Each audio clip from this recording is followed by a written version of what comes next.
Hi everyone, I'm sorry it's taken me so long to talk to you about this, but I'm going to give you a brief introduction to these UV lamps. All of these lamps here are rechargeable. Some of them can be run off mains if you do run out of power, some can't. They all work really well. So it's just a matter of which one you can get in your country, which one you can afford, which one you might like, the design of more. But like I said, they all cure. So if it means it gets you onto the UV curing platform, then I'm not going to say one is better than the other.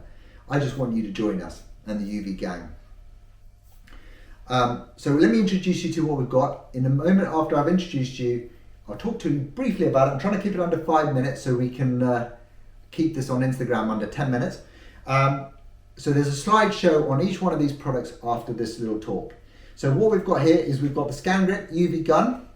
It's a really big unit. It's just under 2 kilos. It's the second heaviest.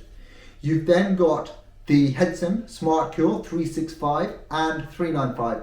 The difference between the two is the 365 will cure anything in the range of the 395, but the 395 will not go down to the 365. And there are some companies that are producing products that will only cure within the 365 wavelength. The 365 produces more power and more heat, which works with some of the primer to get rid of some of that tackiness that you might get with it. The Tesla R100, one of my favorites because it's just got a sentimental value to me, because this was my first ever lamp and introduction into the world of UV curing, and from there it's just escalated. You've then got the brand new Unilight UV gang, so that's actually our hashtag there, so follow us. And this has a couple of really good features. It's the smallest and the lightest out of all of them. I like the fact that it's also got a distance gauge on there. It's not obviously as powerful as some of the others, but it's still a really, really nice gun. You've then got the Mammoth Insta Cure from Spectratech with really great technology on the back there. Replicated in a couple of them, but still very, very good.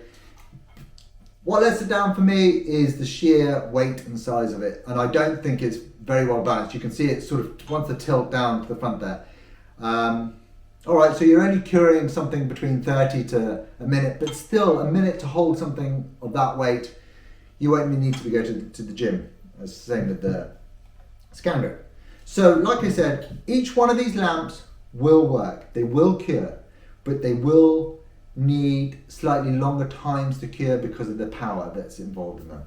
So I hope you find the next bit of information really interesting. If you have any questions, you're welcome to come back and ask them to me. Just DM them, contribute to this post. It's really great when you guys contribute to the post. And I do always try and read everything and reply to them. And share your feelings on any of these if you wish. But like I said, there we go. That's a great range of lamps and something to get your teeth stuck into, and you can sort of decide whether you want to move into the UV curing world. Thanks very much for watching.